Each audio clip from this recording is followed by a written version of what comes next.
Welcome back. Today we're reading Chapter 21 from the Ruby Code by Jessica Khoury. 21. Ruby. While Ash navigates his world, I navigate mine. There could be Synthios drones or agents anywhere, and I have to find them before they find Ash.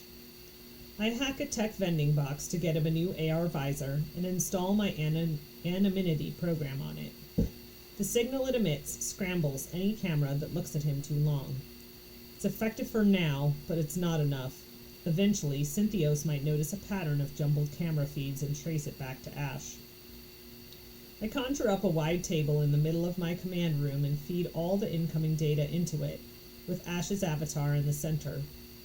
From cameras, phones, computers, drones, and the dozens of other electronics all around him, I pull enough information to build a replica of Manhattan. The city flows around Ash as he walks, and I hover over it all like it's an elaborate game board. Nothing comes near Ash, not human, not machine, without me scanning them for threats. One guy gets a little too interested in Ash, or rather, his backpack, and shadows him down a side street. When he starts picking up his pace and closing in, I almost ping Ash, but I don't want him to panic thinking it might be Synthios. This guy's just a low-level street thief. He's been in prison 3 times already for petty theft. I pull up the guy's entire life history, find nothing to connect him to Synthios, and decide to deal with him myself. Okay, what have we got to work with? I mutter, zooming in on the area and considering my options. Oh, you'll do. I tap a garbage drone in the next alley, taking control of it and directing it to hover just out of Ash's line of sight. Then I tap into a security camera on a rooftop, projecting the footage onto one of my screens. I can see the actual street now, and I order the cam to keep its eye trained on Ash and his stalker. Thanks to the scrambling signal I installed in his visor, Ash appears as a blur of pixels. I execute the override code that cancels out the signal, giving me a clear view of him. But to any other curious algorithm, he wouldn't even register as human. The thief speeds up again, this time reaching into his pocket where he's got an illegal taser hidden. No big deal. It's geotag, which the idiot probably doesn't even know, but that's the only window I need to slip inside its simplistic inner workings and disable it. He can point and shoot at whatever he wants now and nothing will happen. For good measure, I tap the taser's energy cell and force it to overload the system, frying it completely. Now it'll never work again. Take that, jerkface. Nobody messes with my adventurer. Just before he reaches Ash, the garbage drone lurches forward, reaching out with its dented rusty metal claws.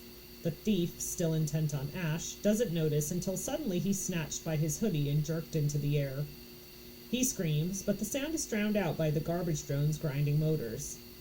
Ash turns, frowning at the street behind him, but doesn't notice the garbage drone in the air above, or his would-be mugger's dangling legs. With a shrug, he turns and keeps walking. Grinning, I drop the thief into the drone's metal bin. He lands with a startled yelp in the gooey, reeking trash already accumulated inside. The lid snaps shut, and I direct the drone to tootle off on its regular route. By the time he escapes, Ash will be safely out of reach. It was almost too easy. These humans have put their entire world in the hands of computers. I can do anything to them. I can turn their planet upside down and rebuild it however I want. The thought sends a chill through me. It's too much like what Synthios wants me to do. Every passing hour shows me just how powerful I am, and how easy it would be to turn into the monster they program me to be. "Ruby?" says Ash suddenly, his voice piping through his phone's mic. "Now what? Should I turn back?" Whoops, I'd almost lost track of him. I look down at the map, processing the deluge of incoming data Ash has stumbled into. Times Square. It's a teeming, multi-layered hive with skywalks crisscrossing hundreds of feet high, drone lanes flowing with busy aircraft.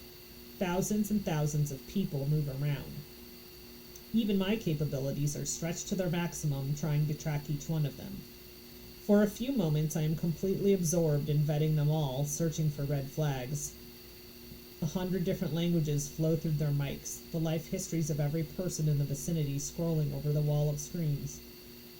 There are nearly 1 million cameras at my fingertips, in the pedestrians' phones, in the drones, in the shops and on the skywalks, and in the AR visors many of the people wear. I loom over it all, looking out through a million eyes. Don't turn back, I say slowly. Ash, I think you just found the perfect place to disappear. Times Square is the brightest spot on planet Earth, night or day. Holographic ads 100 feet tall flood the air. Tigers prowling between the skywalks, giant models showing off the latest fashion trends, clouds of shimmering petals raining down on the people's heads. Even my senses are nearly overwhelmed by it all. Lights flash everywhere, brands competing for attention. Music pulses from all directions into a throbbing storm of sound.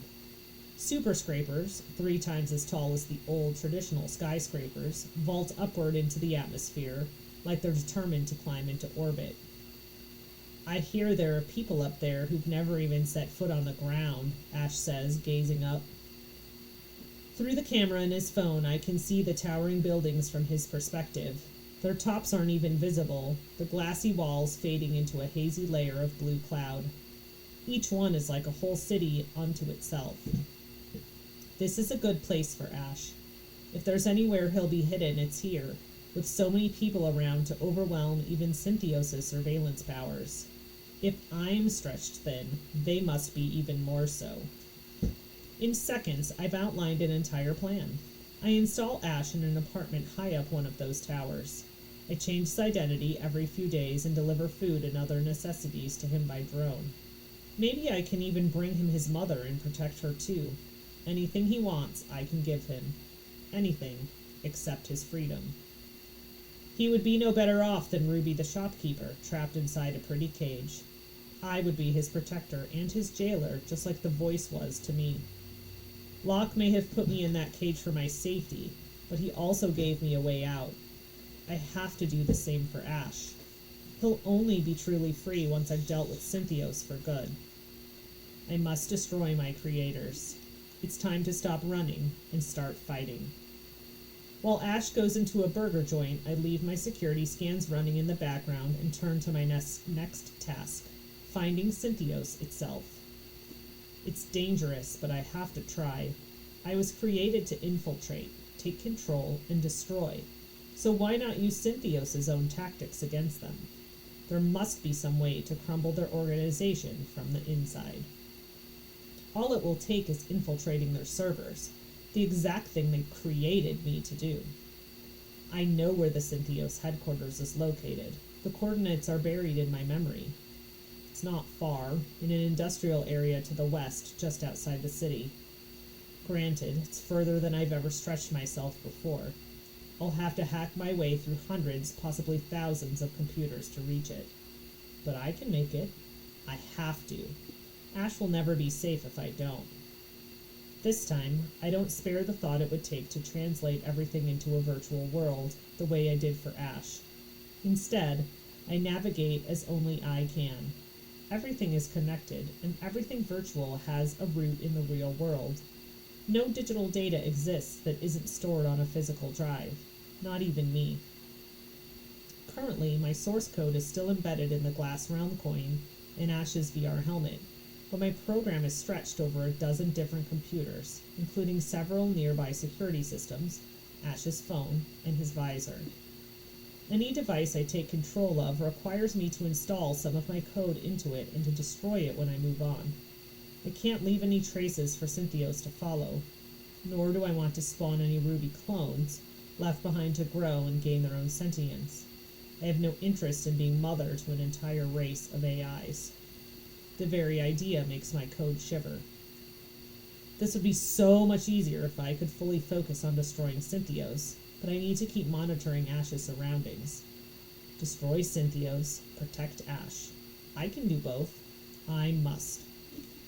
While he places an order at the restaurant's menu kiosk, I scan the identities and histories of every person who walks into the restaurant.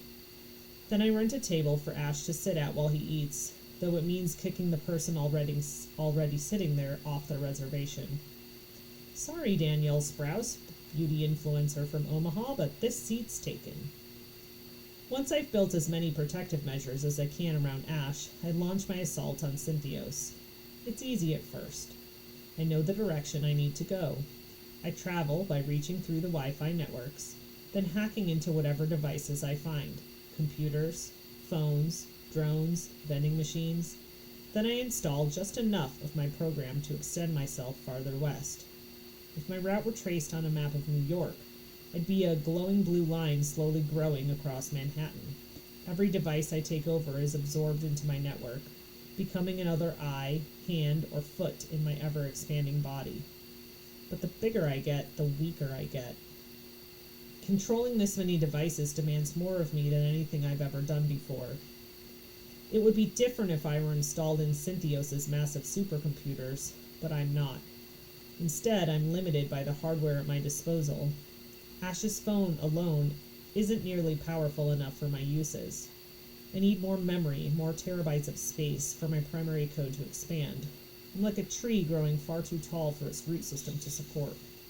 If I don't get enough memory, I'll melt Ash's phone and every other device I've overridden, possibly to the point of destroying myself. Back in the burger joint, I spread out, taking over the menu kiosks and computers and even the customers' phones, tablets, and AR visors. I install myself on each of them, cobbling them into a kind of ramshackle supercomputer, only not nearly super enough. If only I had Synthios' servers already. Their computers were like a field of rich soil compared with the little flower pot I'm in now. "Hey, what's up with the menu?" shouts a guy by the door. His voice trickles to me through the tablet in his backpack, which I've completely overtaken. "I can't order anything." If he's mad about his burger, wait till he finds out I had to erase his entire collection of non-fungible tokens to give myself more elbow room. "They're all glitching." A teen with neon yellow dreadlocks wraps his screen, which displays a field of distorted pixels. At his table, Ash looks up curiously, probably suspecting that I'm up to something. But I can't spare the memory to explain it to him right now. I stretch farther and farther across the city, gripping 1,000 different devices with 1,000 hands, but I can feel myself stretching too thin. Oh no. Somewhere in my clumsy makeshift supercomputer I feel a sizzle. It's the tablet in the angry man's backpack. The motherboard just melted. And that's not all. One by one, the kiosks in the restaurant flicker and go dark. Their circuitry burns out, motherboards fried as my massive algorithms overwhelm them. The dreadlocked teen yelps and jumps back as the kiosk he'd been standing at begins smoking. When I lose the hardware, I lose half the cameras I'd been controlling. My code falters, critical algorithms cut short for lack of physical processing power. Customers grow angry, beating on the machines and demanding service. More screens glitch, more cameras are lost. More security scans fail. This is bad. But I'm getting close, I know it. Synthios is just ahead. I have to keep myself together just a few moments longer. If I can get into their servers, their sprawling, luxurious, terabyte-rich servers, I can stabilize inside them. They take over a line of autocabs, the weight of my program causing them to smoke and grind to a halt. Their passengers leap out, yelling as the machines fritz. I stretch from there, sluggish and weak, grasping for the computer and a kid's watch. Vaguely, I'm aware of his face through his watch's camera as he lifts it up, wondering why the screen just went pixelated. So close. Back in the restaurant, I lose control of several thousand more cameras, most of my view of Times Square lost. "Ruby?" Ash's voice feels miles away. "Are you okay? Why's everything going haywire? Ruby, can you hear?" His voice cuts off as the chip in his phone turns to slag, totally fried. I can't answer him. I can't protect him.